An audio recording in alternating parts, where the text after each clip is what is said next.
bonsoir à tous ceux qui nous regardent à travers le monde, mais surtout dans notre nation, le Gabon.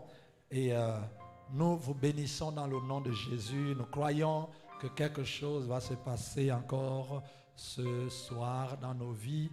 Et ce sont des temps de téléchargement. Nous disons gloire à Dieu, remercions le Seigneur pour la vie du patriarche de ce ministère, qui est donc l'apôtre André Larue, et notre père aussi, qui est le pasteur et prophète Sostène Mabwadi, le pasteur Nina, sans oublier notre pasteur et maman aussi, maman Chantal Larue.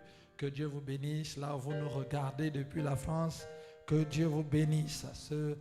Ce soir, nous avons le privilège, nous avons l'avantage, nous avons le plaisir de recevoir un homme de Dieu, une onction, mais c'est un père qui nous a motivés dans le ministère et qui a participé activement à l'équipement que nous avons pu avoir dans la jeunesse. Vous savez, il y a des gens comme ça qui sont des serviteurs de Dieu, qui ont gardé le témoignage de Dieu, qui ont traversé les saisons.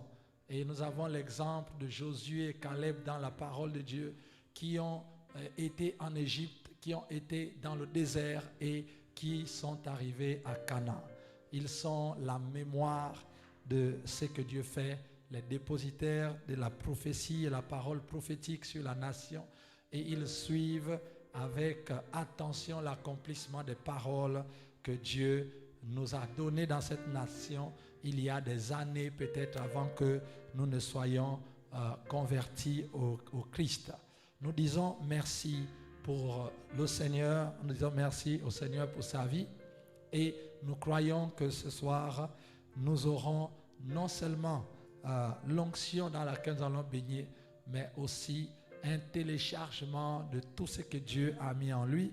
C'est un homme qui est responsable d'un ministère, et j'aime bien le nom de ce ministère: allez et faites de toutes les nations les disciples. Pas aller convertir les gens, mais faites de toutes les nations les disciples. Et donc c'est le ministère AFNAD, et il est aujourd'hui évangéliste et apôtre, pasteur également dans ce ministère qui regroupe plusieurs églises locales dans le Gabon et à travers le Gabon, Libreville, Port-Gentil, mais aussi dans d'autres villes.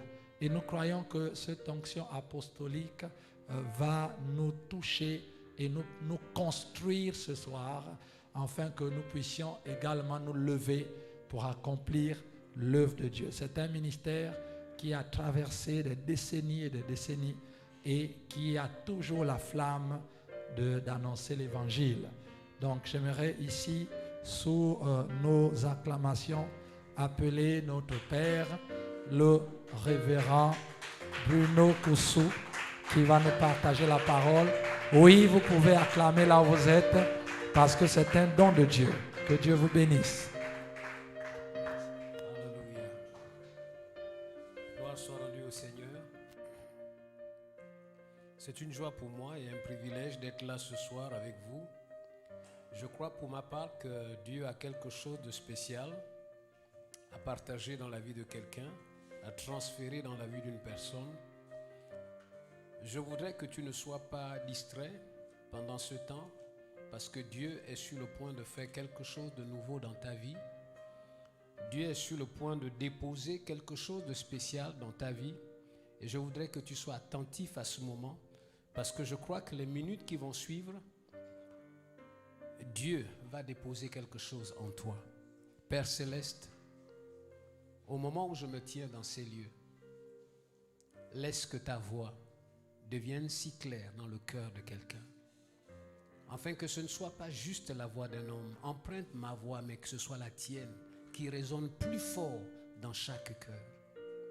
Laisse que ceux qui seront au son de cette voix ne puissent pas juste être connectés à un homme, mais qu'ils puissent être connectés à toi, à la voix de ton esprit.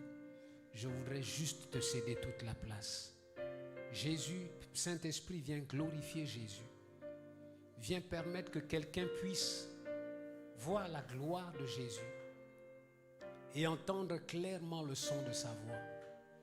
Parce que nous savons que Jésus est le bon berger. Seigneur, laisse que tes brebis ce soir entendent ta voix.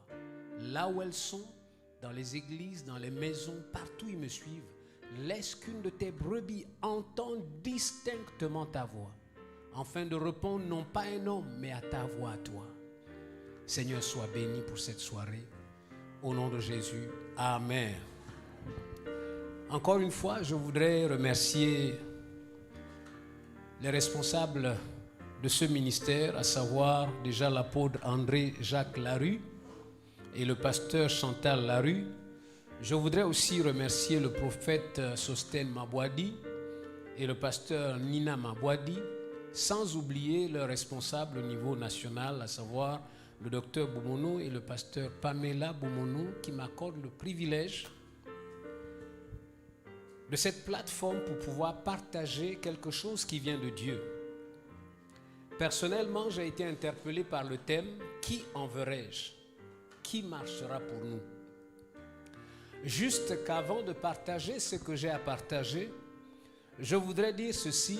Pendant que j'étais en train de préparer ce temps, pendant que je cherchais la direction de Dieu, pendant que je cherchais à écouter le son de Dieu, je crois qu'il y a plusieurs choses qui sont venues dans mon esprit et l'une d'entre elles est celle-ci. Il y a des bruits dans le camp de l'ennemi. Il y a des bruits dans le camp de l'ennemi. Il y a des bruits dans le camp de l'ennemi. Mais permettez-moi de dire que ces bruits ne viennent pas des hommes, ces bruits ne viennent pas d'une église locale, ces bruits ne viennent pas d'une dénomination, ces bruits viennent directement du Seigneur et se retentissent dans le camp de vos ennemis. Je ne sais pas combien de personnes ou combien d'ennemis vous avez dans votre vie, dans votre famille. Je suis en train de parler à quelqu'un qui est en ce moment troublé avec la révélation du nombre de ses ennemis. Mais j'ai envie de te dire, reste dans le calme. Parce qu'il y a un bruit et des bruits très forts dans le camp de l'ennemi et dans le camp de tes ennemis. J'annonce qu'il y a du bruit et encore du bruit. J'entends ce bruit parcourir tous les ennemis qui ont pris en otage la politique dans cette nation, l'économie dans cette nation, l'éducation dans cette nation, la santé dans cette nation, la justice dans cette nation. Il y a un bruit qui vient du Seigneur. Il y a un bruit qui vient du Seigneur. Le même bruit qui a retenti dans le camp des Syriens quand les 4 lépreux se sont levés. J'entends ce même son se retentir avec force, avec puissance dans le camp de ceux qui sont en milieu politique, l'éducation, la justice, la santé. J'entends ce bruit. Il y a des bruits qui circulent. Dans le camp de l'ennemi, il y a des bruits qui circulent. Gloire soit rendue au Seigneur. Je sais que de la même manière que les Syriens ont paniqué, de la même manière que les Syriens ont pensé que les Israélites s'étaient mis en ordre de bataille avec d'autres rois, ils ont fui le camp. Je suis en train de dire que le bruit qui vient du Seigneur est en train de libérer l'atmosphère sur le plan politique, sur le plan de l'éducation, sur le plan de l'économie, sur le plan de la justice, sur le plan de la santé. Il y a un bruit qui fait fuir tous ceux qui ont pris en otage l'économie, la santé, la justice. Ce bruit ne vient pas d'un pasteur, ce bruit ne vient pas d'un prophète, ce bruit ne vient pas d'une dénomination, mais ce bruit vient du Seigneur. Ce bruit vient du Seigneur. Il y a des familles qui sont restées pendant longtemps sous une espèce de servitude parce que simplement des puissants des ténèbres ont décidé de garder leur famille dans la servitude. Mais j'annonce à ces familles qu'il y a un bruit du Seigneur qui retentit dans le camp de tous ces groupements qui se sont mis ensemble, ces associations qui se sont mis ensemble pour maintenir votre famille dans la servitude, pour maintenir votre vie dans la servitude. Il y a un bruit qui vient du Seigneur et qui met en déroute toutes ces organisations sataniques qui ont œuvré jusqu'à maintenant contre votre famille pour la maintenir dans la servitude. Je suis en train de parler à une famille présentement qui est au son de ma voix, je sais que ce que je suis en train de dire ne s'adresse pas à tout le monde, mais tu te reconnais parce que cette semaine même, tu as paniqué parce que des choses se sont passées dans ta famille et tu t'es dit, mais qu'est-ce qui arrive encore? Mais je suis en train de te dire, garde le calme, parce qu'il y a un bruit qui retentit dans le camp de l'ennemi. Et ce bruit va mettre en déroute toutes ces organisations qui se sont mises en place pour pouvoir perturber ta famille et la maintenir dans la servitude. Je crois que cette parole est pour quelqu'un. Mais je crois aussi que cette parole est pour ma nation. Je crois que cette parole est pour plusieurs églises dans cette nation. Je crois que cette parole est pour plusieurs pasteurs, plusieurs hommes de Dieu dans cette nation qui luttent, qui se battent. Je suis en train de dire qu'il y a un bruit qui vient du Seigneur et qui parcourt le camp de tous vos ennemis qui ont bloqué votre ministère, qui s'opposent à votre ministère. Vous n'allez pas faire ce bruit, mais le Seigneur se charge. Le Seigneur se charge. Le Seigneur se charge de faire retentir ce bruit. Alors, revenons dans notre thème, qui enverrai-je? Comme je le disais tantôt, j'ai apprécié le thème, qui enverrai-je? Parce que c'est tiré déjà du prophète. Mais permettez-moi de lire ce texte d'Ésaïe chapitre 6, verset 8, dans quelques traductions, pour simplement revenir sur notre thème.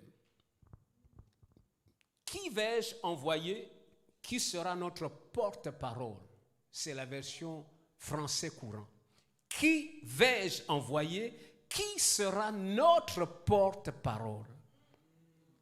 La version Zoual dit ceci, qui enverrai-je? Et qui sera notre messager? Et une version catholique dit ceci, qui enverrai-je? Qui ira pour nous? Qui ira pour nous? Comme vous le savez, dans Ésaïe chapitre 6, verset 8, Ésaïe a répondu.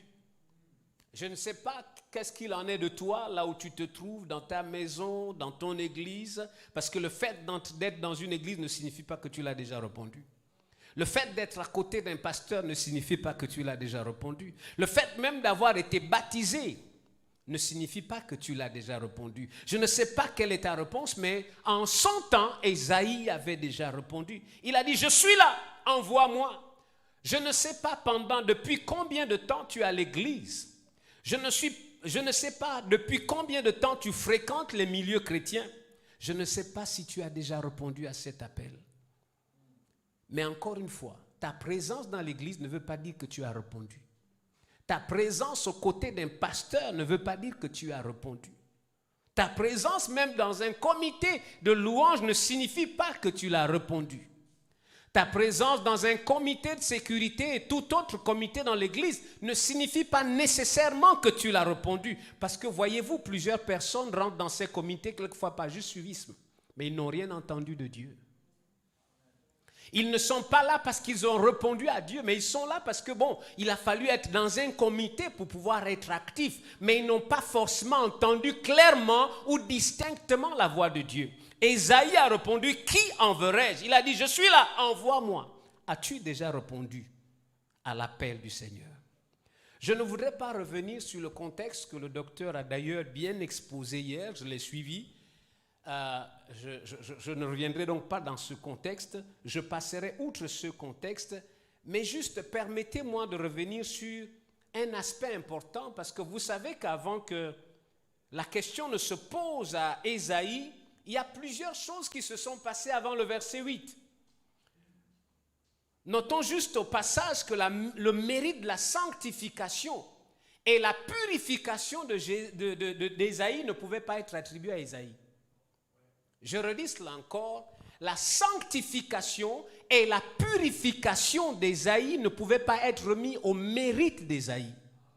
Quand vous lisez le contexte, c'est Dieu qui s'est révélé à Ésaïe, pas le contraire. C'est Dieu qui a révélé sa sainteté à Ésaïe, pas le contraire. Et c'était le démarrage de tout un bouleversement dans la vie d'Ésaïe. Donc le mérite de sa sanctification, de sa purification, n'est pas à remettre à Ésaïe, mais c'est à remettre à Dieu qui a choisi de se révéler dans la dimension de sa sainteté à Ésaïe. Mais c'est encore ce même Dieu qui encore au travers d'une action que qu'il a entreprise par le séraphin, qu'il a décidé de poser cette flamme-là qui a purifié les lèvres. Donc encore une fois de plus, le mérite n'est pas à Ésaïe. Parce que voyez-vous, avant Ésaïe 6, il fonctionnait. Et rien n'avait changé dans sa vie. Il roulait et rien n'avait changé dans sa vie. Mais le chapitre 6 nous montre que Dieu est entré en scène. Et quand Dieu est entré en scène, toute l'action de la sanctification, la purification d'Ésaïe n'est pas attribuée au mérite d'Ésaïe, mais c'est attribué au mérite de Dieu. Oh, je parle que pendant cette soirée, pendant ce programme, que Dieu se révèle à toi comme il s'est révélé à Ésaïe, afin que ce qui se passera dans ta vie ne soit pas l'action d'un homme, mais que ce soit l'action de Dieu dans ta vie.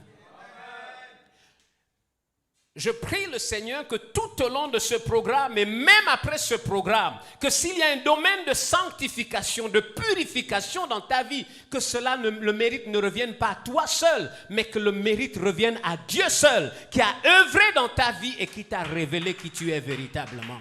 Notre problème à nous, c'est que quand nous ramenons la sanctification à la dimension humaine, l'homme se croit méritant. Mais quand nous la ramenons à Dieu, l'homme est simplement celui qui reconnaît là où Dieu le convainc.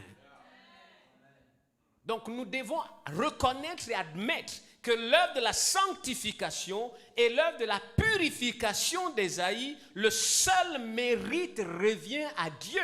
C'est lui qui a réglé l'iniquité d'Ésaïe, qui a réglé le péché d'Ésaïe, c'est Dieu seul. Ce n'est pas mon sujet.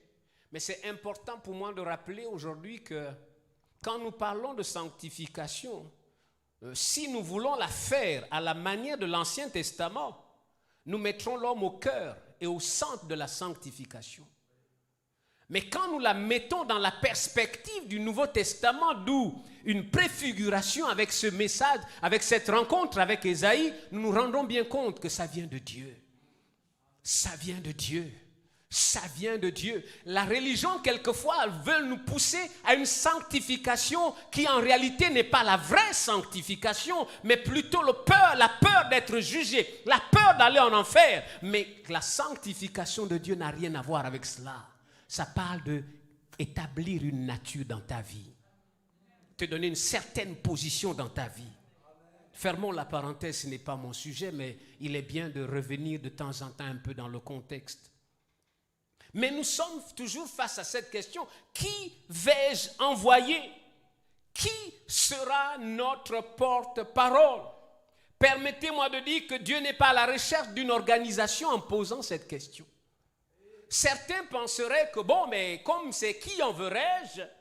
Qui sera notre porte-parole? Alors on va s'atteler à se mettre 2, 3, 4, 5, bâtir une organisation, donner un nom comme si Dieu était à la recherche d'une organisation. Dieu n'est pas à la recherche d'une organisation. Bien-aimés frères et sœurs, quelle que soit la beauté de ton église locale, l'organisation administrative, spirituelle, tout ce que tu veux ajouter, Dieu n'est pas à la recherche de cela.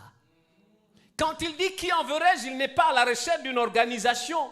Il n'est pas aussi à la recherche d'une dénomination. Il n'est pas à la recherche d'une dénomination pour dire qui enverrai-je. Alors peut-être que nous, AFNAD, on dira c'est AFNAD. Non, il n'est pas à la recherche d'AFNAD. Il n'est pas à la recherche de Sèvres. Il n'est pas à la recherche des assemblées de Dieu. Il n'est pas à la recherche de l'Alliance chrétienne. Il n'est pas à la recherche de toutes ces dénominations qui existent sur la terre. La question c'est qui enverrai-je? Plusieurs se sont réfugiés dans ces dénominations pensant que c'était là la façon de répondre à l'appel de Dieu. Mais Dieu n'est pas à la recherche d'une dénomination. Dieu n'est pas à la recherche d'une organisation. La question reste posée. Qui enverrai-je qui serait mon porte-parole?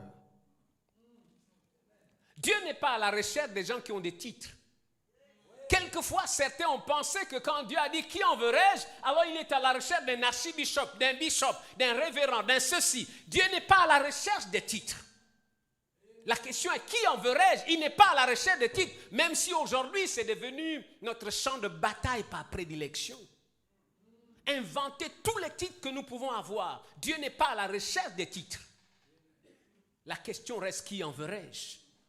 Aujourd'hui, dans toutes nos organisations, nous essayons de trouver les noms les plus sophistiqués pour donner des titres à certaines personnes, à certains responsables.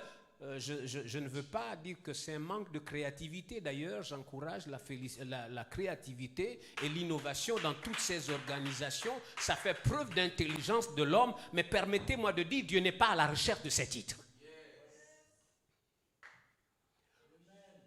Aussi puissants peuvent-ils être, aussi merveilleux peuvent-ils être, Dieu n'est pas à la recherche des titres. Dieu n'est pas non plus à la recherche de l'argent, de l'or et toutes ces choses. Quelquefois, quand nous nous réunissons et quand nous parlons de l'œuvre de Dieu, les gens pensent en premier à l'argent.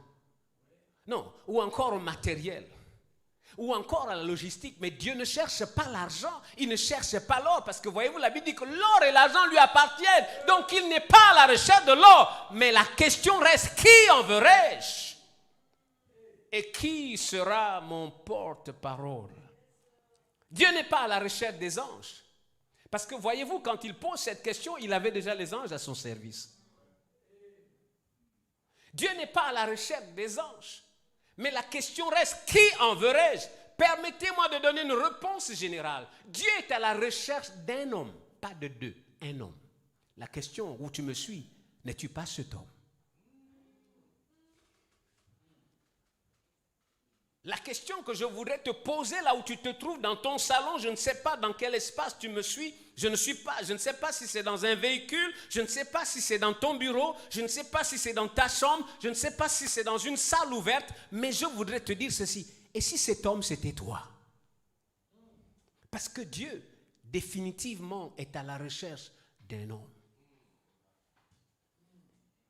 Dieu est définitivement à la recherche d'un homme. Quand il pose la question, qui enverrai-je? Qui marchera pour moi? Qui sera mon messager? Qui sera mon porte-parole? On a dit qu'il ne cherche pas tout ce que je venais de citer avant, mais il cherche en réponse générale, il cherche un homme. Il cherche un homme. Savez-vous que dans le livre de Genèse, le chapitre 1, Dieu est celui qui a mis en place tous les systèmes que nous connaissons aujourd'hui. Tous les systèmes que nous connaissons aujourd'hui ont été créés et établis par Dieu.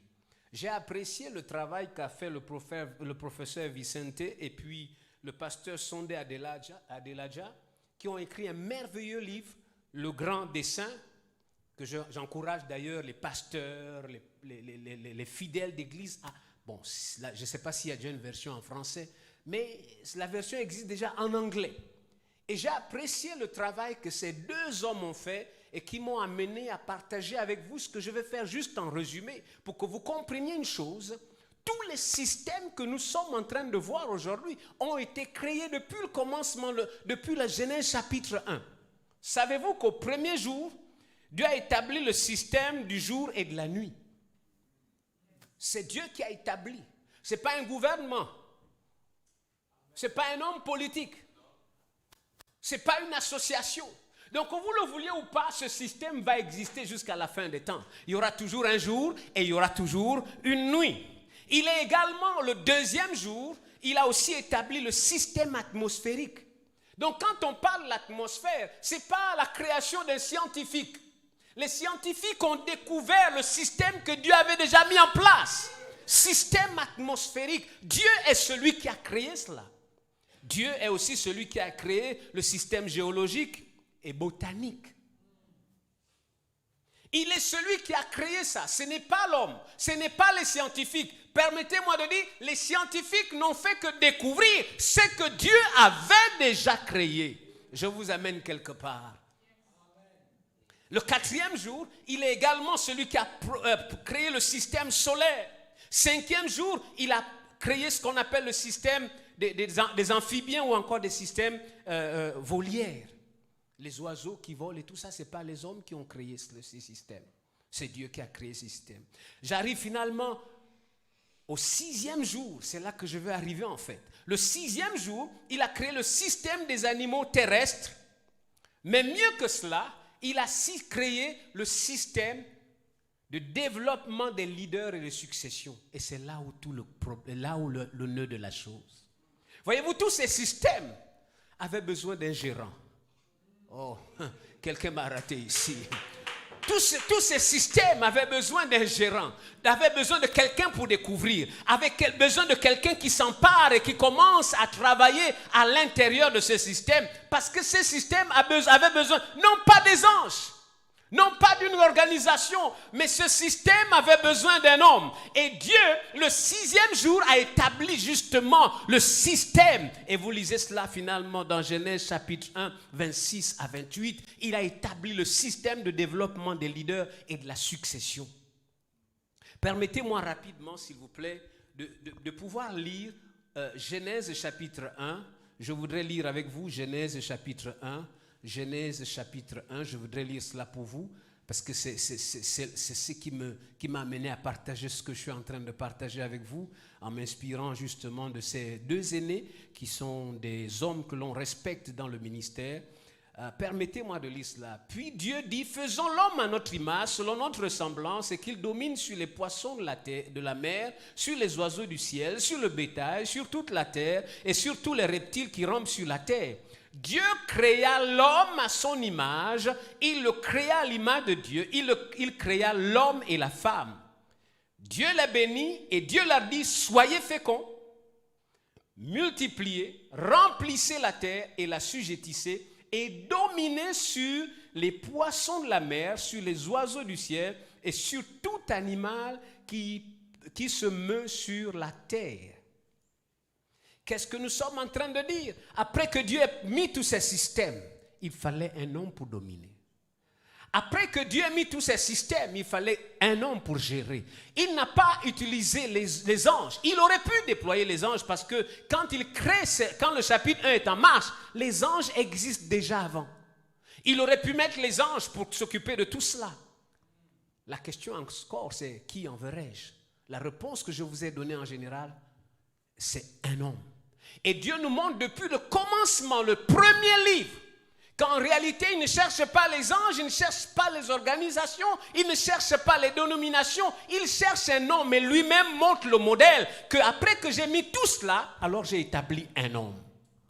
Est-ce que je suis en train de parler à quelqu'un? Il a établi un homme. Il a établi un homme. Et permettez-moi encore de dire ceci. Quand Dieu a voulu préserver la race humaine de la corruption et de la méchanceté, voyez-vous, il aurait pu faire intervenir les anges et régler la question sur la terre. Mais le livre de Genèse nous révèle, Genèse chapitre 6 nous révèle qu'il a trouvé un homme. C'est encore un homme. Il a choisi Noé. Et il a trouvé cet homme qui a trouvé grâce à ses yeux. Il a trouvé un homme, Noé. Donc Noé est l'homme que Dieu a choisi pour pouvoir régler le problème de la méchanceté et de la corruption qui était sur la terre. Est-ce que je suis en train de parler à quelqu'un? Quand Dieu veut régler le problème de corruption et de la méchanceté, ce n'est pas au travers des lois.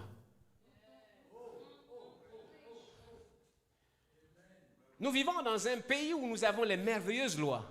Mais c'est pourtant, nous nous rendons bien compte que malgré toute cette excellence de lois, nous nous plaignons parce que les choses ne marchent pas. Le problème n'est pas les lois, le problème c'est l'homme.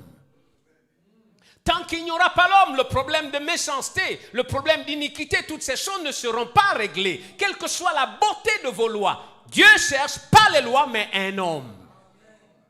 Il cherche un homme. Quelle que soit l'excellence de votre intelligence sur l'aspect de voter les meilleures des lois, s'il n'y a pas l'homme, rien ne se fera. Parce que l'homme aura toujours cette manie de contourner la loi. Parce que la Bible parle aussi des ingénieux du mal. Ça veut dire que quand vous mettez en place les lois, ils réfléchissent comment contourner les lois. Le diable leur inspire la sagesse et l'intelligence. Comment on fait pour pouvoir contourner, dribbler toutes ces lois? Donc le problème, ce n'est pas les lois. Le problème, pour régler le problème de méchanceté, de corruption, il faut l'homme. Il faut l'homme. Nos nations africaines n'ont pas un problème avec la loi. Ils ont un problème avec l'homme. La situation de notre continent n'est pas un problème quelquefois des textes. C'est un problème d'homme. Quand Dieu a voulu régler le problème de méchanceté, le problème de corruption, il a trouvé un homme. C'était Noé. Il dit, maintenant avec toi, on va faire une nouvelle race. Avec toi, je vais faire une nouvelle race. Il a fallu un homme.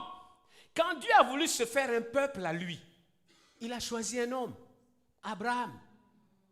Il a choisi un homme, Abraham. Quand Dieu veut se faire un peuple, quand Dieu veut se faire une race, il n'envoie pas les anges. Il se choisit toujours un homme. Il se choisit un homme. Quand Dieu veut se faire une race sur la terre, il ne va pas amener les anges. Il ne va pas amener les archanges. Il va se choisir un homme. Et il a trouvé un homme dans Genèse chapitre 12, verset 1. C'était Abraham.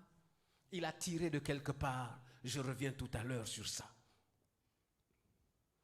Quand Dieu a voulu délivrer son peuple de l'emprise de l'Égypte, de l'emprise de Pharaon, voyez-vous, jusqu'en ce temps, les anges existaient toujours au ciel. Donc Dieu n'est pas allé chercher l'archange Michel. Il n'est pas allé chercher les séraphins dans le ciel, mais il s'est baladé sur la terre et il a trouvé quelqu'un qui était là. Il était là dans la famille, mais qui était adopté quelque part. Il a dit, c'est celui-là, le petit Moïse. C'est mon choix. Il a choisi un homme, Moïse, pour sortir Israël de l'emprise de l'Égypte. Voyez-vous, quelles que soient nos méthodes sophistiquées, quels que soient nos développements technologiques, quels que soient nos progrès scientifiques, pour que nos continents et nos pays connaissent réellement la véritable délivrance, Dieu cherche un homme. Je redis cela encore, Dieu cherche un homme. Nous avons cru que c'était plutôt dans la technologie. C'est une bonne chose, la technologie. Ça prouve que, d'ailleurs, pour que la technologie avance, il faut un homme. Pour que la science progresse, il faut un homme. Pour que l'informatique progresse, il faut un homme. Pour que l'agriculture progresse, il faut un homme. Dieu nous révèle, la question reste toujours la même. Qui enverrai-je? De façon générale, Dieu cherche un homme.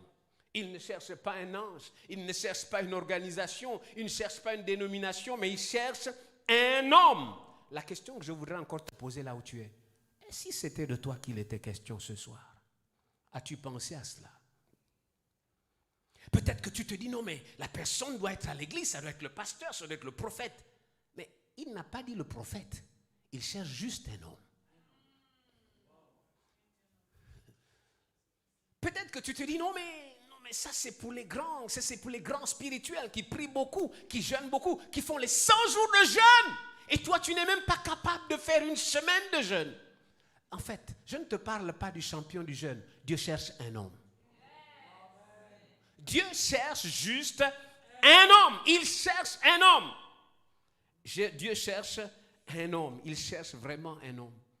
Quand Dieu a voulu sauver la race humaine, quand il a voulu manifester le salut dans le monde entier, il aurait pu envoyer les anges qui sont restés dans sa sainteté, qui se sont préservés dans sa sainteté. Mais voyez-vous, Jean 3,16 nous révèle que Dieu a tellement aimé qu'il a donné son Fils. Il est venu sous la forme d'un homme. Dieu cherche un homme. Je suis venu juste ce soir dire ceci. La question est répondue. Qui enverrai-je? Dieu dit, je cherche un homme. Qui sera mon porte-parole? Je cherche un homme. Qui sera mon messager? Je cherche un homme. La question ce soir, et si c'était de toi qu'il était question? As-tu pensé à cela? Plusieurs personnes n'auront peut-être pas la même réponse que Ésaïe a eue. Lui, il a répondu. Il a dit, je suis là, me voici. Mais nous devons admettre que plusieurs personnes ne répondent pas à cette question parce qu'il y a des raisons. Dites avec moi, il y a des raisons. Il y a des raisons. Il y a des raisons. Il y a des raisons à cela. Je ne peux pas répondre, il y a des raisons. La première raison, il y en a plusieurs, mais je vais vous citer juste deux. La première raison, c'est que je ne suis pas assez saint. Oh, je ne suis pas assez saint, pasteur. Tu vois toute cette histoire que tu parles ce soir, je t'écoute bien. Mais franchement, quand je regarde à ma vie, je ne suis pas aussi si saint que ça pour que Dieu puisse m'utiliser. Je ne suis pas assez saint pour que Dieu puisse m'utiliser. Je me rends compte que dans ma vie, j'ai encore des batailles. Dans certains domaines de ma vie, je transpire encore. Il y a des fois, j'ai la victoire pendant 6 mois. Et après le 7e mois, je tombe encore. Je ne suis pas si fort que ça. Donc cet appel, ça ne peut pas être pour moi.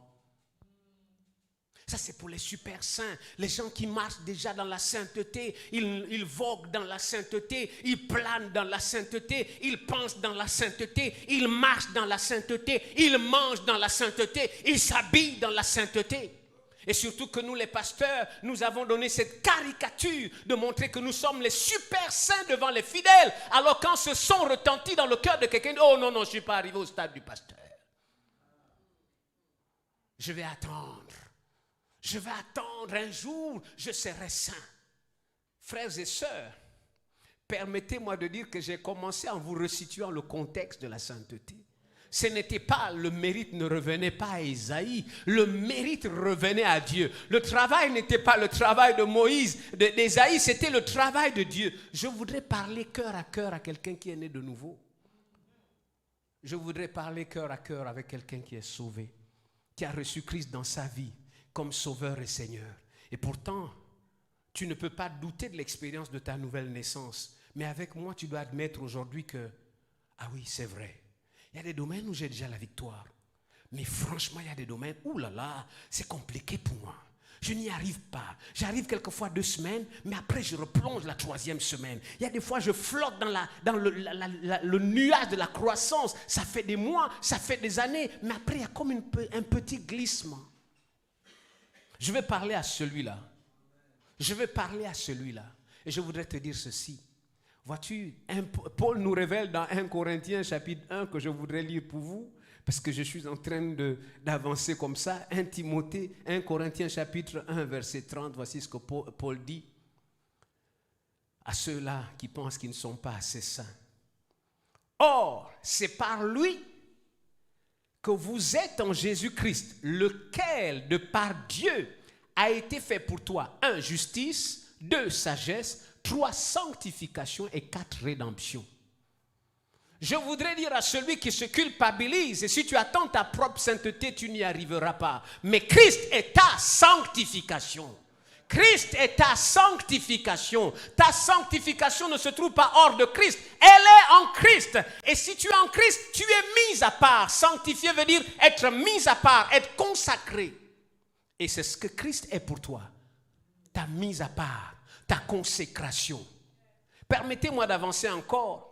Hébreux chapitre 10 nous dit ceci. Nous sommes sanctifiés par l'offrande du corps de Jésus-Christ une fois pour toutes. Je ne suis pas sanctifié par mes efforts. Je ne suis pas sanctifié par mes jeûnes. Je ne suis pas sanctifié par tout ce que je peux faire. Mais je suis sanctifié par l'offrande du corps de Jésus-Christ. Il ne viendra plus. Il l'a déjà fait. Oh, je pensais que je parlais à quelqu'un ce soir. Il ne viendra pas à nouveau s'offrir. Il s'est déjà offert. Alors comme il s'est offert et je suis uni en lui, accord, qu'est-ce que je suis? Je suis déjà sanctifié. Je suis sanctifié. Nous sommes sanctifiés par l'offrande du corps de Jésus une fois pour toutes. Il y a certains qui pensent que quand on parle de sanctification, Jésus va d'abord revenir. Un peu comme ce qu'on voit dans l'Ancien Testament où le sacrificateur revenait à chaque fois, il offrait des sacrifices chaque fois. Non, notre sacrificateur n'a pas eu besoin de faire tout ça. Il a offert une seule fois son sacrifice, son offrande, et une seule fois il a garanti notre sanctification. Par rapport à nos péchés passés, présents, futurs. Il a réglé la question. C'est réglé. Mes amis, quand ceux qui disent « Oh non, pasteur, je ne suis pas suffisamment saint », ma question c'est « Es-tu en Christ ?» Si oui, il est ta sanctification. Si oui, il t'a déjà sanctifié. Si oui, il est ta sanctification. Si oui, il t'a déjà sanctifié une seule fois pour toutes quand il a offert son offrande. Paul s'est-il trompé quand il s'est adressé à l'église la plus charnelle du Nouveau Testament? Vous connaissez l'église la plus charnelle? Dans tous les sens, charnelle dans le mauvais sens, c'est-à-dire qui marchait vraiment dans la débauche, le dérèglement, l'immoralité, mais charnelle aussi dans le sens que c'était une église qui était conduite par leurs 5 sens. Parce que la charnalité, ce n'est pas seulement la débauche. Mais si vous vivez une vie qui est centrée sur vos 5 sens, vous êtes charnel. Si vous vivez une vie qui est dominée par vos émotions, vous êtes charnel. Mais c'est vrai que nous pensons souvent la charnalité comme juste le côté, immoralité, toutes ces choses. Mais non, être charnel, c'est simplement se laisser contrôler par ses émotions. Être charnel, c'est simplement se laisser conduire par les passions de votre corps. Être charnel, c'est cela. Donc il y a des gens qui sont charnels, ils ne vivent pas dans le péché, mais ils sont dominés par leurs émotions, ils sont charnels. Ils sont contrôlés par leurs émotions. Ils sont charnels. Tout ce qu'ils font, ils doivent d'abord consulter leurs émotions. Ils sont charnels. Mais alors, l'église de Corinthe était la plus charnelle dans les deux sens. Elle était charnelle dans les deux sens. Quand vous lisez la première épître au Paul, vous êtes choqués, vous êtes bouleversés, parce que vraiment c'est une église, enfin c'est vrai, c'est la plus charnelle de tout le Nouveau Testament. mais regardez ce que Paul dit à cette église charnelle. 1 Corinthiens 1, 2. Il dit, à ceux qui ont été sanctifiés en Jésus, il s'adresse à eux. Il dit, vous qui êtes charnels, c'est vrai, mais voici ce que vous êtes en réalité. Vous avez été sanctifiés en Jésus, mis à part en Jésus. Ça veut dire que ce que vous vivez est une erreur.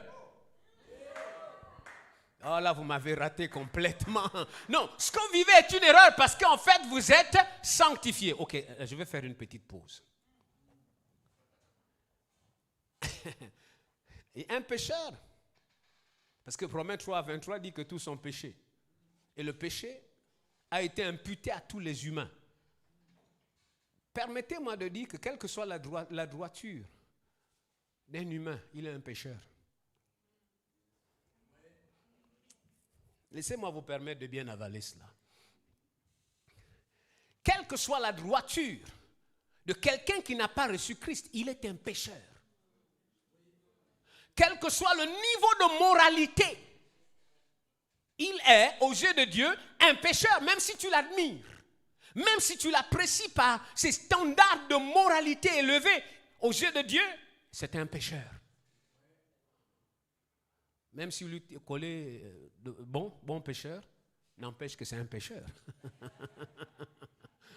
Même si vous lui donnez l'étiquette de gentil pécheur, n'empêche que c'est un pécheur.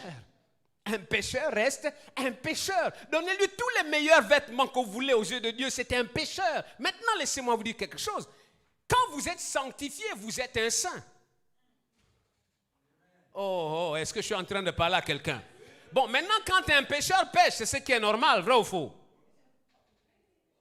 Mais là, vous me ratez. Quand un pécheur pêche, et c'est normal, c'est sa nature. Maintenant, quand un saint pêche, c'est anormal parce que ce n'est pas sa nature. Oh. Est-ce que je suis en train de parler à quelqu'un? Donc en fait, si un saint pêche, ça ne fait pas sa nature. Ça dit simplement erreur de fonctionnement dans sa nature.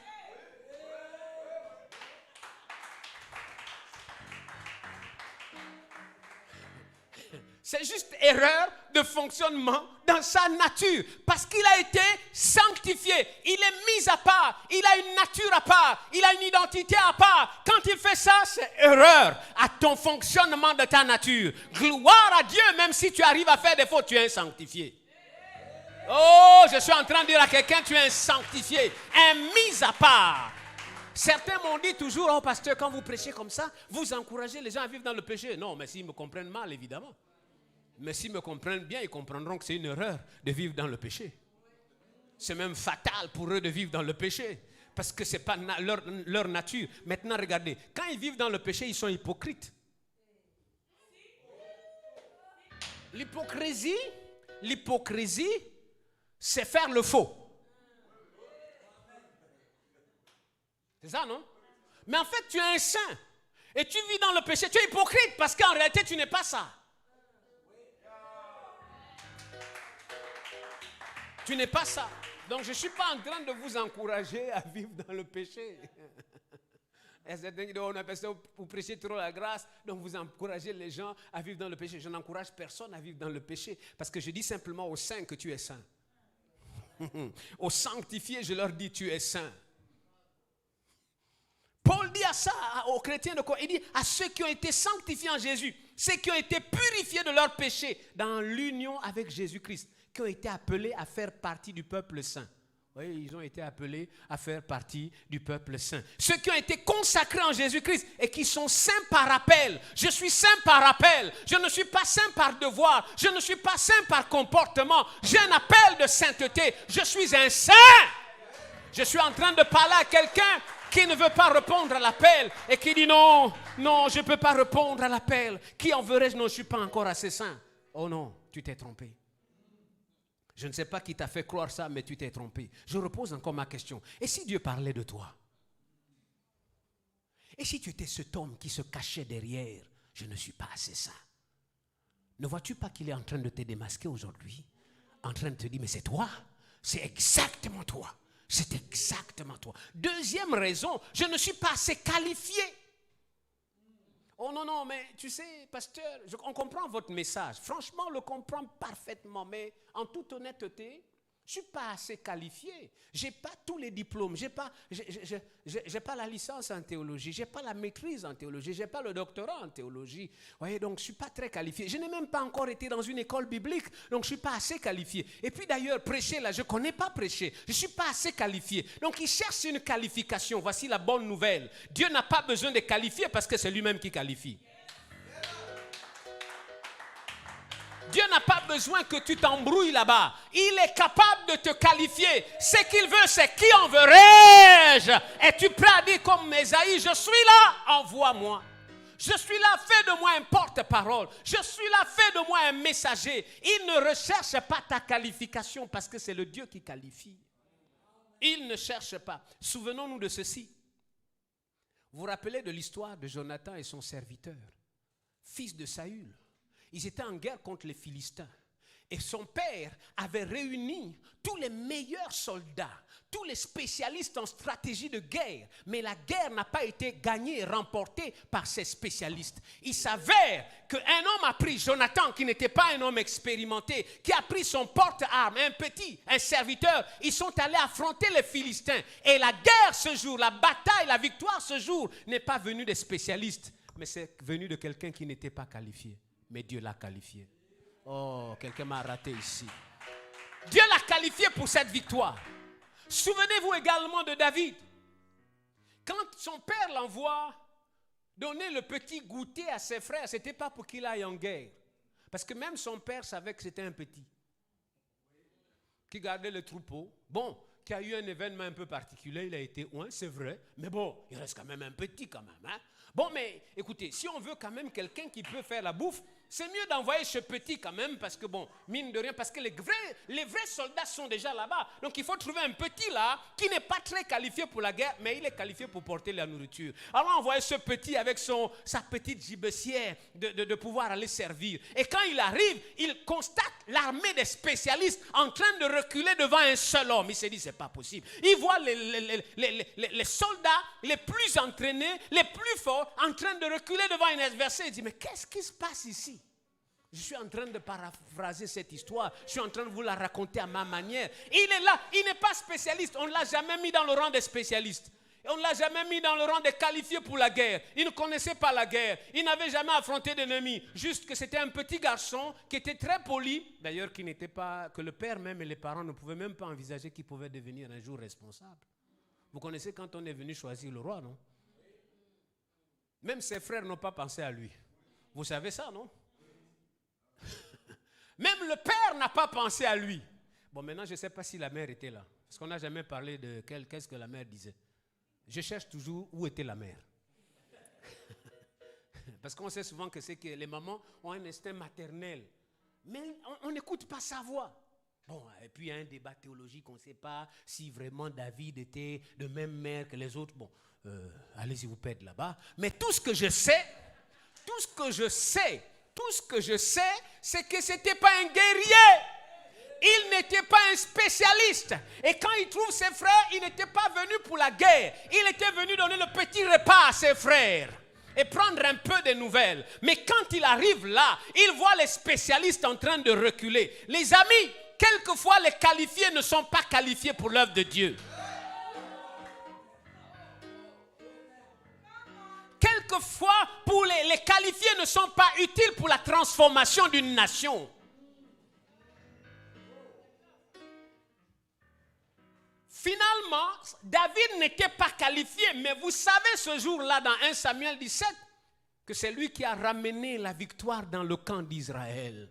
Dieu a juste besoin d'un homme. N'es-tu pas ce Goliath ce soir? Je ne sais pas si Dieu te pointe comme le Goliath dans ton église, comme le Goliath, comme le David dans ton église, comme le David dans ta famille, comme le David dans ta carrière professionnelle, comme le David dans ton service, comme le David dans la nation, comme le David dans la ville. Peut-être que tu es ce David. Tu n'es pas expert, on ne te connaît pas comme politicien, on ne te connaît pas comme grand diplômé, mais Dieu te choisit toi.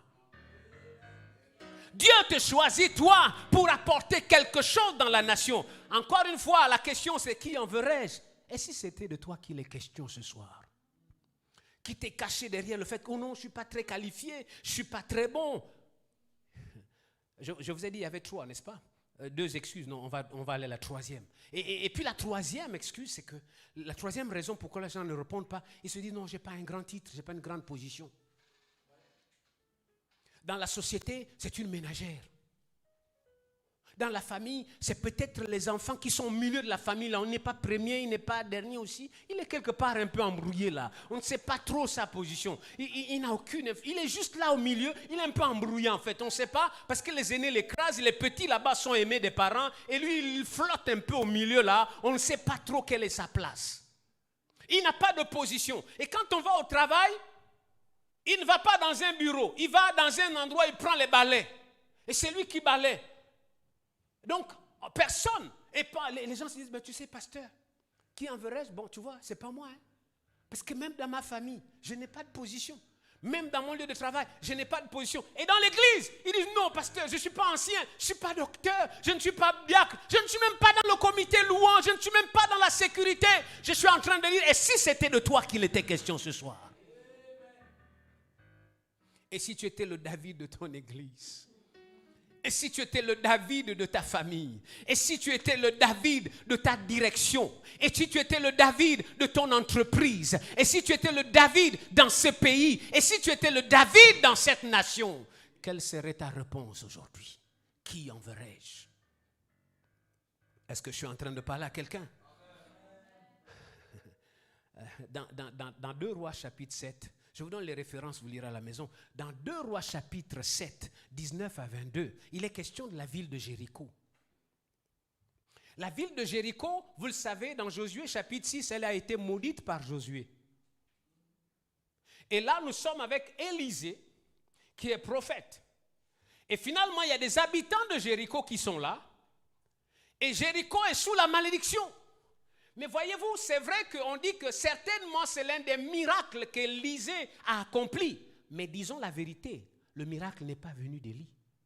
Il est venu des gens qu'on appelait les gens de la ville. Il faut bien lire le texte. 2 Rois chapitre 7, 19 à 22. Le miracle, c'est vrai que Élisée était l'instrument, mais ce n'est pas venu d'Élisée. C'est venu de ces gens de la ville qui sont allés voir Élisée et qui ont dit à Élisée, Élisée, le séjour de la ville c'est bon, mais les eaux sont mauvaises et puis le pays est devenu stérile. Et Élisée dit maintenant que vous êtes bon, allez, on va agir, Dieu va faire le miracle. Et si tu étais parmi ces gens de la ville, tu n'as aucune qualification. D'ailleurs, on ne connaît même pas leur nom, on les appelle les gens de la ville. Ils n'ont aucun nom, ils n'ont aucune position, ils n'ont aucun titre. On les appelle les gens de la ville. Dans certaines versions, on dit les hommes de la ville. Ils n'ont pas de nom. Et si vous connaissez l'histoire de Naaman, n'est-ce pas? Et là encore, c'est une histoire que j'ai donné ma version. Les gens ont toujours attribué ce miracle à Élisée, n'est-ce pas? Moi, je ne l'attribue pas à Élisée. Je l'attribue à cette petite femme qu'on appelle la jeune fille de Samarie. C'était une jeune fille. Elle n'avait pas de nom. Son nom, c'est celle qui est au service. Son nom, c'est la jeune fille. Elle n'a pas de nom. Elle n'a pas de position. Elle est juste au service. Mais le miracle du grand Naaman est passé par cette femme. Et si tu étais cette femme, et si tu étais cette jeune fille dans ta famille, et si tu étais cette jeune fille dans ton église, et si tu étais cette jeune fille dans ton entreprise, dans ta direction, tu n'as peut-être pas de titre, tu n'as peut-être pas de position. Mais Dieu dit, je cherche un homme. Et si tu étais cet homme, et si tu étais cette femme, est-ce que je suis en train de parler à quelqu'un? Est-ce que je suis en train de parler à quelqu'un? Allez, laissez-moi juste vous raconter, vous laissez encore une autre histoire. Jean chapitre 4, c'est encore une autre femme qui n'a pas de nom. On l'appelle juste la femme de Samarie. Jésus, là, on peut la qualifier de la femme de mauvaise moralité. Mais vous savez qu'elle a été l'instrument de Dieu pour le réveil en Samarie. Elle n'avait aucune position. Elle a juste eu le seul mérite de rencontrer Jésus. Après qu'elle ait rencontré Jésus, elle est devenue l'instrument pour le réveil en Samarie. Et si tu étais cette Samaritaine, et si tu étais cette personne pour ton église, que Dieu va utiliser pour le réveil dans ton quartier, que Dieu va utiliser pour le réveil dans ta famille, que Dieu va utiliser pour le réveil dans ton entreprise, dans ta direction, dans cette ville et dans ce pays. Et si tu étais cette jeune dame, cette Samaritaine, qui enverrai-je? Qui enverrai-je? Dis à ton ami, qui enverrai-je? Dis-lui, et si c'était de toi qu'il était question ce soir, qu'est-ce qui se passe là dans ton cœur? Alléluia. Alléluia. Ok, je cours après le temps, il me reste quelques minutes, laissez-moi terminer ça rapidement. Et finalement, dans le livre de Matthieu, Jésus va nous enseigner que le grand besoin de l'œuvre de Dieu, c'est les ouvriers. Alors laissez-moi le dire comme ceci. Le grand besoin de la moisson, de l'œuvre de Dieu, le besoin pour voir les transformations en politique, en économie, en éducation, en santé, c'est les ouvriers. Mais encore, il faut comprendre le mot ouvrier. Ouvrier ne veut pas dire patron. Ouvrier, c'est le mot grec ergates. Ergates veut simplement dire un travailleur. Mais mieux que cela, un faiseur. Un faiseur.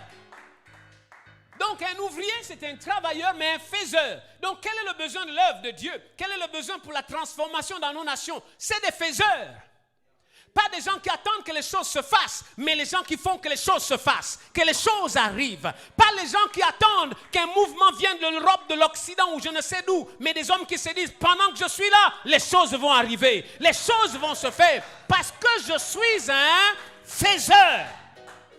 Je suis un faiseur. Le besoin de l'œuvre de Dieu, c'est le besoin des ouvriers. Les gens veulent des grandes églises, mais personne ne veut travailler pour avoir une grande église. Les gens veulent des églises prospères, mais personne ne veut travailler pour avoir une église prospère. Ils vont prendre ça de gauche à droite, par-ci, par-là. Mais si Dieu t'appelait justement à être ce travailleur, le besoin des ouvriers, c'est le besoin des suiveurs. Savez-vous que le besoin des ouvriers, le besoin de l'œuvre, c'est le besoin des ouvriers. Savez-vous qu'on a trop formé des suiveurs et pas de faiseurs? Et nous avons pris l'excuse qu'en fait, un vrai disciple, c'est un suiveur. Maintenant, laissez-moi arranger ça. Être suiveur vous qualifie à être faiseur. Être suiveur vous qualifie à être faiseur. Vous n'êtes pas faiseur dans la société. Vous n'êtes pas suiveur dans la société. Vous êtes suiveur de Jésus et faiseur dans les nations. Jésus dit dans Matthieu 28, allez faire de toutes les nations des disciples. Il s'adresse à qui? À ceux qui le suivent. Il dit, par rapport à vous, vous me suivez. Mais quand vous êtes dans les nations, vous n'êtes pas des suiveurs. Vous êtes des faiseurs. Des faiseurs. Des faiseurs. Des faiseurs. Des faiseurs. Je suis venu réveiller la race des faiseurs dans ces lieux. Je suis venu réveiller la race des faiseurs dans ma nation, la race des faiseurs dans ma nation, dans ma ville. Je réveille la race des faiseurs, pas la race de ceux qui vont suivre dans leur entreprise, pas la race de ceux qui sont dans un parti politique pour suivre, mais ils sont dans un parti politique. Ils ne suivent pas, ils font. Même quand ils n'ont pas de position, ils font. Quand ils sont dans une association, ils ne suivent pas, ils font. Parce qu'ils sont des faiseurs. Dis à quelqu'un, je suis un faiseur. Nous avons besoin des hommes et des femmes qui font que les bonnes choses arrivent. Ils font que les bonnes choses arrivent. Nous avons besoin des hommes et des femmes qui font qu'un plus grand nombre d'hommes et de femmes soient sauvés. Nous avons besoin des hommes et des femmes qui font que les choses changent dans le vécu quotidien, dans la vie des hommes et des femmes. Criez comme vous voulez. Il faut un homme pour changer la façon de vivre des gens. Dites tout ce que vous voulez. Il faut un homme, un faiseur qui dit je vais changer. Il faut que les gens vivent une vie tranquille, qu'ils vivent une vie paisible. Il faut la race des faiseurs. Est-ce que je suis en train de parler à quelqu'un? Est-ce que je suis en train de parler à quelqu'un? Est-ce que je suis en train de parler à quelqu'un? Laissez-moi terminer en disant ceci. La race que Dieu cherche, ce sont des hommes et des femmes qui refusent de mourir dans leur zone de confort et qui prennent le risque d'aller dans le camp de l'ennemi. Ils disent, je ne veux pas rester. Pensez à cette histoire des 4 lépreux. Ils étaient là.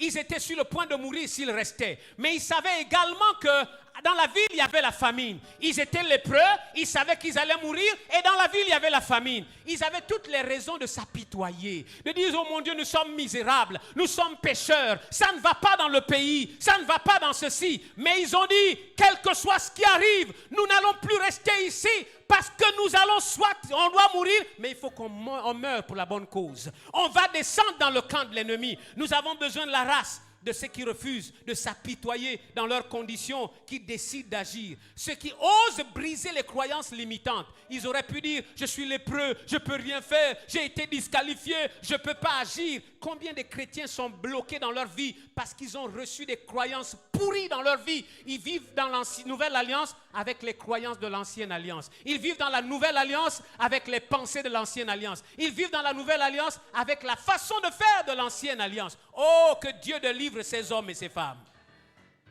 Il faut des hommes et des femmes qui se lèvent et qui se lèvent. Permettez-moi juste de terminer en disant ceci. Quand les lépreux se sont levés pour être des faiseurs, ils ne savaient pas qu'Élisée avait prophétisé.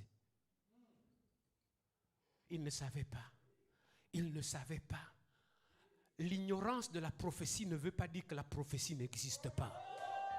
L'ignorance de la prophétie n'annule pas l'existence de la prophétie. La méconnaissance de la prophétie n'annule pas la prophétie. Il y a des prophéties dans ma nation. Il y a des prophéties sur ton église. Il y a des prophéties sur les hommes de Dieu dans cette nation. Il y a des prophéties, que ce soit dites par un prophète actuel, mais il y a déjà des prophéties écrites. Il a dit, nous mangerons les meilleures productions de ce pays. C'est une promesse. C'est une prophétie. Il a dit, des nations marcheront à notre lumière et des rois à la clarté de nos rayons. Il a dit que nous marcherons sur les serpents, les scorpions et sur toute la puissance de l'ennemi. Rien ne pourra nous nuire. Il l'a dit. Il y a des prophéties. Peu importe ton ignorance, je suis venu te dire aujourd'hui, il y a des prophéties. Et finalement, pour les faiseurs, votre croyance, le changement de vos croyances peuvent mettre en mouvement dans votre vie une prophétie. Je suis en train de dire que le changement de vos croyances peuvent mettre en mouvement une prophétie dans leur vie. Ils ont dit, nous foutons pas mal de la prophétie de lépreux qui doit être disqualifié. On va attaquer, on ne peut pas rester ici. Même si c'est écrit que nous sommes impurs, là on change de prophétie. On change, on va y aller. Et sans savoir, ils se sont connectés à la prophétie. Sans savoir, ils se sont connectés à la prophétie. Parce que Dieu, au travers d'eux, a fait réaliser la promesse, a fait réaliser la prophétie. Grâce à leur croyance, ils ont décidé de changer d'attitude. Ils ont décidé de se démarquer et ça les a connectés à une prophétie. Oh Dieu, il y a une prophétie dans cette nation. Juste pendant un petit moment, là où vous êtes, réponds à cette question. Qui enverrai-je? Qui enverrai-je? Et pendant que tu es dans ta maison, je sais que pendant ce temps, le Saint-Esprit a remué tes entrailles. Je sais qu'il y a eu du remuement dans tes entrailles. Et maintenant, je proclame un mouvement divin en ta direction. Je vois une nouvelle race de faiseurs se lever dans cette nation. Faiseurs dans leur famille, faiseurs dans leur foyer, faiseurs dans leur carrière professionnelle, faiseurs dans leur lieu de travail, faiseurs dans tous les secteurs où ils se trouvent. Ils ne sont pas des suiveurs, ils sont des suiveurs de Christ. Mais ils sont des faiseurs, des faiseurs, des faiseurs. Saint-Esprit, j'ai partagé ce que tu as mis dans mon cœur.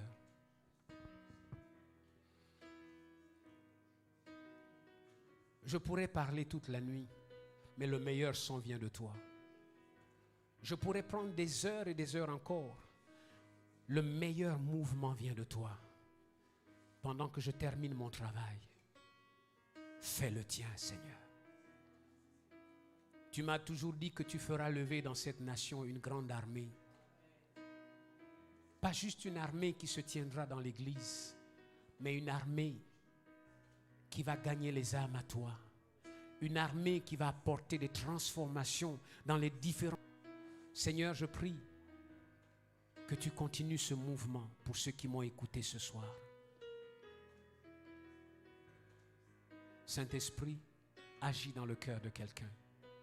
Je suis en train de parler avec quelqu'un qui est dans le milieu politique. C'est un chrétien. C'est un chrétien. Et mine de rien, depuis que tu es en politique, tu t'es fait broyer ton identité. Tu t'es fait broyer les valeurs chrétiennes. Mais voici, Lazare est revenu à la vie. Ton témoignage sent mauvais, mais la puissance de la résurrection reste valable. Tu es en milieu.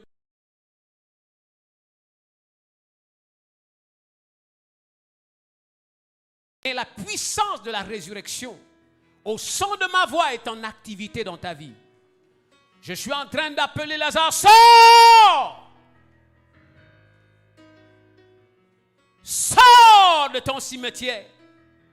Sors de ce lieu qui t'a englouti. Tu ne quitteras pas le milieu politique, mais Dieu arrête l'état de corruption dans ta vie.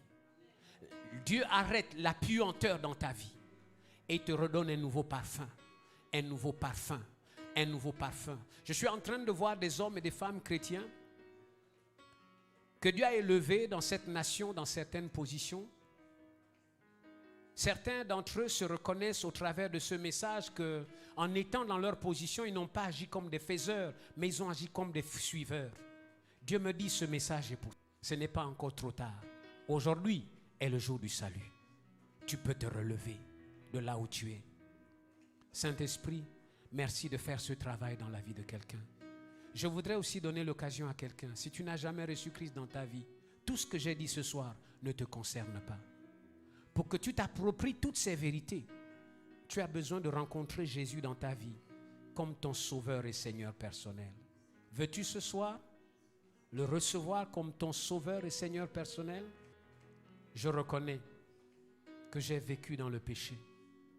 Je te demande pardon. Je crois que tu es mort pour mes péchés. Tu as été enseveli pour me donner la vie et tu es ressuscité. Je crois en toi comme mon sauveur et mon Seigneur personnel. Prends la direction de ma vie. Sauve-moi de mes péchés. Pendant que tu fais cette prière de tout ton cœur, je crois que Dieu te donne une nouvelle identité. Père, merci de continuer de bénir ce programme, de continuer de déverser tes grâces et tes faveurs. À toi l'honneur, à toi la gloire. Au nom de Jésus. Amen. Alléluia, alléluia, alléluia. Gloire à Jésus. Gloire à Jésus. Est-ce que quelqu'un peut remercier le Seigneur pour ce message? Pour ce message qui est un message prophétique. Je refuse les limitations qui ont été énoncées. Je suis de la race des saints. Je n'ai pas besoin de titre. Dieu n'a pas besoin de titre. Dieu n'a pas besoin de qualification. Il a besoin seulement d'un homme. Et il se trouve que je suis un homme, que toi tu es un homme. Un homme, une femme. Nous sommes des êtres humains. Dieu a juste besoin d'un être humain qui croit à ce que Christ a fait à la croix et qui se lève. J'ai compris ce soir que lorsque Dieu cherche les faiseurs, Dieu cherche les faiseurs, pas les suiveurs, ceux qui suivent le monde, mais ceux qui suivent Jésus et qui dans le monde sont des faiseurs. Et j'ai compris ce soir qu'un faiseur est reconnecté aux prophéties, même s'il ne comprend pas, même s'il ne les a pas écoutées. Mais tant qu'il est faiseur, il est reconnecté au prophétique divin sur la nation, sur son environnement.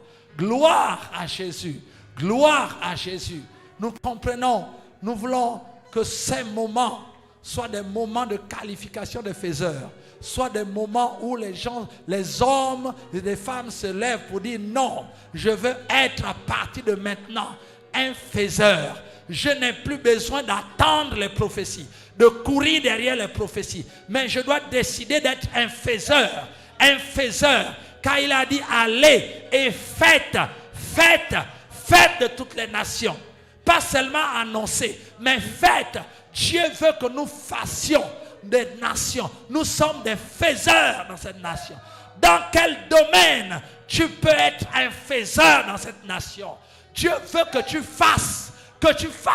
Et en le faisant, tu te reconnectes au prophétique de Dieu sur la nation, au prophétique de Dieu sur l'église, au prophétique de Dieu sur ta vie.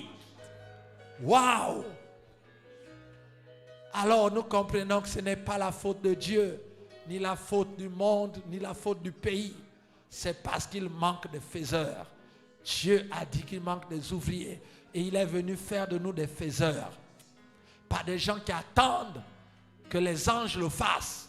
Pas les gens qui attendent que les qualifiés le fassent. Mais ceux qui décident de dire, Seigneur, me voici, envoie-moi. Je suis un faiseur. C'est un bouleversement, c'est un message puissant. C'est un bouleversement radical de mentalité.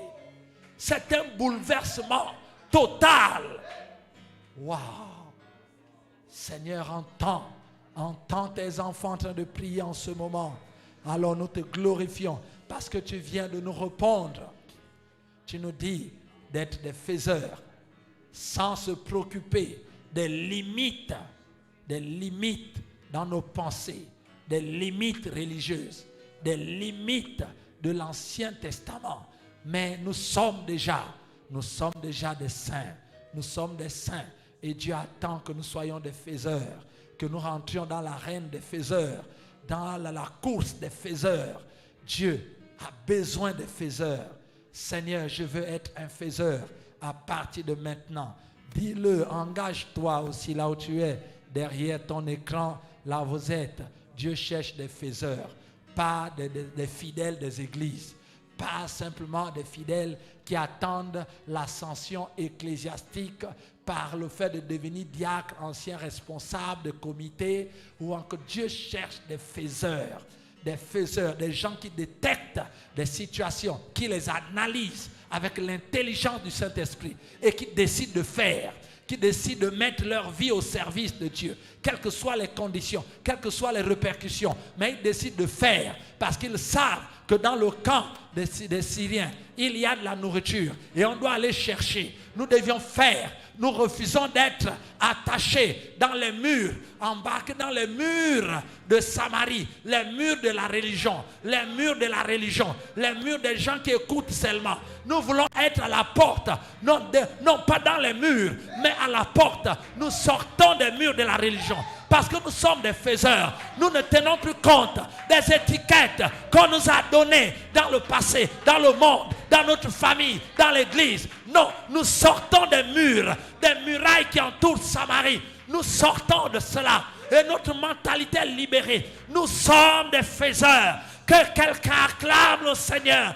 Dieu suscite dans ce programme des faiseurs, des gens qui décident de sortir des limites de Samarie, des murailles qui nous enferment dans une manière de faire la religion, des gens qui ne veulent pas bouger, qui ne veulent pas faire et qui attendent que la prophétie s'accomplisse d'elle-même. Nous disons non, peut-être que nous ne connaissons pas tout ce que Dieu a décidé sur le Gabon, mais nous savons une chose, c'est que Dieu nous appelle à être des faiseurs, pour la transformation de notre nation, pour l'éclosion de l'église, pour vraiment que l'église puisse s'éclore, pour que le royaume de Dieu puisse se mouvoir dans cette nation. Dieu compte sur un homme, sur une femme. Et cet homme, cette femme, c'est toi et moi. Devenons la race des faiseurs. Wow. Gloire à Dieu. Gloire à Dieu. Seigneur, merci pour la réponse. Parce que le Saint-Esprit parle. Et nous pouvons constater aujourd'hui que l'Esprit de Dieu parle et pointe le doigt sur ce qui manque, sur l'élément fondamental qui fait que l'effet domino dans le Gabon n'a pas encore démarré. Parce qu'il ne manque pas le Saint-Esprit, il ne manque pas des dons, il ne manque pas des chrétiens, il ne manque pas d'organisation ni d'église, mais il manque un homme qui a décidé de changer de mentalité et de devenir un faiseur. et non un suiveur du monde, et non un suiveur des hommes, mais un suiveur de Dieu et un faiseur chez les hommes, un suiveur dans le royaume de Dieu et un faiseur dans le monde. Dieu cherche ces hommes et il nous pose la question, est-ce que cet homme c'est toi? Qui enverrai-je? Waouh! Père, au fur et à mesure que le temps passe, nous comprenons que cette question est très lourde de sens. C'est une question à ne pas prendre à la légère. C'est une question dont la réponse indique, dont dépend l'avenir du monde. C'est une question centrale. C'est une question référentielle dans la vie d'un être humain et dans le bien-être des nations, dans le devenir des continents et du monde. Waouh! Merci de nous avoir choisis et de nous avoir sanctifiés, purifiés, de nous avoir préparés à être des ouvriers, des faiseurs, des travailleurs.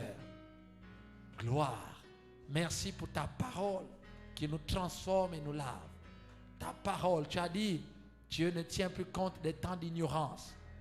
Mais maintenant, il appelle tout homme en tout lieu qu'ils aient à se repentir. Seigneur, merci de nous avoir sortis de l'ignorance. Merci de nous avoir sortis. Maintenant, nous nous repentons, Seigneur, nous décidons de changer de cap. Gloire. Merci pour ta puissance dans ces lieux. Est-ce que quelqu'un peut acclamer le Seigneur Jésus? Alléluia. Gloire à l'agneau de Dieu, mon frère.